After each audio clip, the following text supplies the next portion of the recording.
થલતેજની સ્નેહાંજલિ સોસાયટીને અંતે તોડવાની કામગીરી જે છે તે શરૂ કરવામાં આવશે। નોંધનીય છે કે લાંબા સમયથી સોસાયટીના સભ્યોએ વિરોધ કર્યા હતા અને વિરોધની વચ્ચે હવે આ નિર્ણય લેવામાં આવ્યો છે। 1985માં બિલ્ડરે 2 લાખ આસપાસ વેચ્યા હતા આ મકાન અને અત્યારે મકાનની કિંમત 2 કરોડની આસપાસ હોવાનું સ્થાનિકોનું રટણ છે। એએમસીએ સરદાર પટેલ આવાસમાં મકાન આપવાની જાહેરાત પણ કરી છે। 3 BHK મકાન આપી અને ગેરકાયદે સોસાયટી તોડવાનું શરૂ કરવામાં આવ્યું છે। છેલ્લા ઘણા સમયથી વિવાદ જોવા મળી રહ્યો હતો અને અંતે હવે કામગીરી કરવામાં આવી રહી છે। લાંબા સમયથી સોસાયટીના સભ્યો પણ સતત વિરોધ કરી રહ્યા છે। નોંધનીય છે કે 1985માં બિલ્ડરે 2 લાખ આસપાસ વેચ્યા હતા અને મકાન અને અત્યારે કિંમત 2 કરોડની આસપાસ હોય તેવું સ્થાનિક લોકોનું કહેવું છે અને બીજી તરફ એએમસીએ સરદાર પટેલ આવાસ મકાન આપવાની જાહેરાત પણ કરી છે।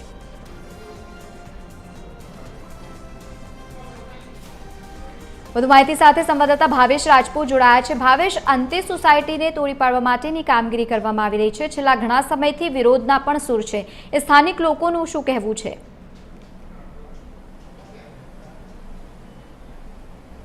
લવલીન વાત કરવામાં આવે તો થલતેજ વિસ્તારમાં આવેલી સ્નેહાંજલિ સોસાયટી કે જે ઘણા સમયથી વિવાદમાં ચાલી રહી હતી, કારણ કે કોર્પોરેશને જ્યારે અહીંયા તોડવાની કામગીરી શરૂ કરી સ્થાનિકોએ વિરોધ કર્યો હતો અને હવે આ જે સોસાયટી છે તેને આજે તોડવાની કામગીરી હાથ ધરવામાં આવી છે। વહેલી સવારથી કોર્પોરેશનના કર્મચારીઓ, સ્થાનિક પોલીસ અને ટોરેન્ટ પાવરની ટીમ સાથે રહીને તોડવાની કામગીરી કરી રહી છે। વાત કરવામાં આવે તો 25 જેટલા જે બંગલો છે તેને તોડવામાં આવી રહ્યા છે અને સોસાયટીના સભ્યો દ્વારા આ સમગ્ર મામલે જે રીતે વિરોધ કરવામાં આવ્યો હતો, કારણ કે બિલ્ડર દ્વારા તેમની સાથે છેતરપિંડી કરવામાં આવી હોય તે પ્રકારે સ્થાનિક લોકોએ પોતાની વાત કહી હતી। આપણે એક સ્થાનિક વ્યક્તિ છે તેમની સાથે પણ વાત કરીશું। કાકા, અહીંયા સોસાયટીમાં તમે ક્યારે મકાન લીધું, ક્યારે ખબર પડી કે ગેરકાયદેસર છે અને પછી શું થયું? મારું નામ અરવિંદ ભોગીલાલ પટેલ છે। હું આ સોસાયટીનો સભ્ય છું। આ અમે મકાન 95માં મકાન લીધેલું છે અને 2006માં જ્યારે ગુજરાત સમાચારમાં અને દિવ્ય ભાસ્કરમાં આવ્યું કે ભાઈ આ સોસાયટી ગેરકાયદેસર છે, ત્યારે અમને ખબર પડી કે આ ગેરકાયદેસર છે। બાકી તો અમે બધા ઓએનજીસીના સભ્યો છીએ, એ લોન લઈને અને વ્યાજ ભરીને અમે આ કરેલું છે। ઓએનજીસી વાળાએ 3 તબક્કામાં ઇન્સ્પેક્શન કર્યું, એ પછી લોન આપેલી છે। અમારે એચ દેસાઈ એન્ડ કંપનીનું ટાઇટલ ક્લિયરનું સર્ટિફિકેટ છે અમારી પાસે। તો પછી અમને તો ખબર ના હોય કે ભાઈ કેવી રીતે બિલ્ડરે આપેલું છે, પણ બિલ્ડરે એકચ્યુઅલમાં બીજાની જમીન ઉપર બાંધી દીધેલું છે। એ બિલ્ડર દિલીપ કાંતિલાલ પટેલ છે, એના અંજના બિલ્ડર્સ એનું નામ છે। એમાં બધા 5-6 ભાગીદારો છે। હવે અમે એક માંગણી કરીએ, અમે કોર્ટના આદેશ અનુસાર અમે સોસાયટી તો સોંપી દીધી છે, એનું અમને કોઈ વાંધો નથી કે ભાઈ ગેરકાયદેસર હતી, પણ તમે અત્યારે અમે 10 દિવસથી ધક્કા ખાઈએ છીએ પોલીસ સ્ટેશનના કે ભાઈ આ વ્યક્તિને પકડો અને ગમે તે રીતે એની જોડેથી પૈસા વસૂલ કરીને અને અમને ન્યાય અપાવડાવો। સરકાર બી આની અંદર સામેલ હોય એવું લાગે છે। સરકારને કોઈ ઇલેક્શન ફંડ આપતો હોય એવું લાગે છે। આ ભૂમાફિયો, આ ભૂમાફિયો કહેવાય કે જેને બીજાની જમીન ઉપર સોસાયટી બાંધી દીધી છે અને એનું કશું કંઈ કરી શકતા નથી સરકાર હોય, પોલીસ અધિકારી હોય,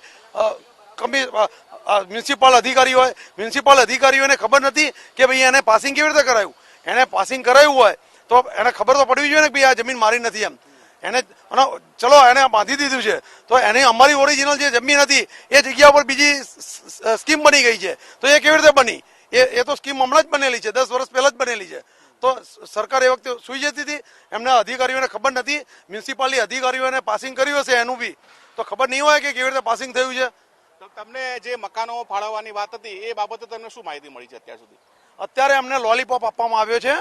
અત્યારે આ મ્યુનિસિપાલિટી અધિકારીઓ અને પોલીસ તંત્રએ આખી સોસાયટીને બીવડાવી દીધી છે અને લોકો મેન્ટલી આઉટ થઈ ગયા છે। એ લોકોએ અમને જે ફ્લેટ આપવાનું જે કહ્યું છે એ લોલીપોપ જ છે। અમને કંઈ વેચાણ નથી આપી દીધેલા, અમને ભાડે આપેલા છે અને એ ભાડે બી એમ કહે છે કે મ્યુનિસિપાલિટી અધિકારીઓ અને ગુજરાત હાઉસિંગ બોર્ડ નક્કી કરશે કેટલું ભાડું લેવાનું। તો અમને જો ભાડું લઈને જ ત્યાં કામ કરવાનું રહેવા જવાનું હોય તો બીજે ક્યાં ભાડે નથી મળતા। અમને લોલીપોપ આપીને અહીંથી ખાલી કરાવવાની પેરવી હતી એમની કે ગમે તેમ કરીને આનું ખાલી કરાવી દઈએ અને ત્યાં આગળ એમને આપી દઈએ। હજુ અમે તો એક જ માંગણી છે કે અમારા બિલ્ડરને પકડો અને ગમે તે રીતે એની જોડે એને લોકઅપમાં પૂરી દો, તો એ પૈસા આપશે તો અમને આ જે મકાનને વળતર મળી રહેશે। વધુ એક સભ્ય છે, આપણી સાથે વાત કરીશું। કાકા, જે રીતે આ સમગ્ર મકાનો તોડવામાં આવી રહ્યા છે, તમે કેટલામાં મકાન લીધું હતું? हेलो, मेरा नाम भाग सिंह है। मैं 4 नंबर मकान में रहता हूँ। हम सब ओएनजीसी जो कॉन्ट्रेक्टर का भाई है सकरा भाई, हेलो।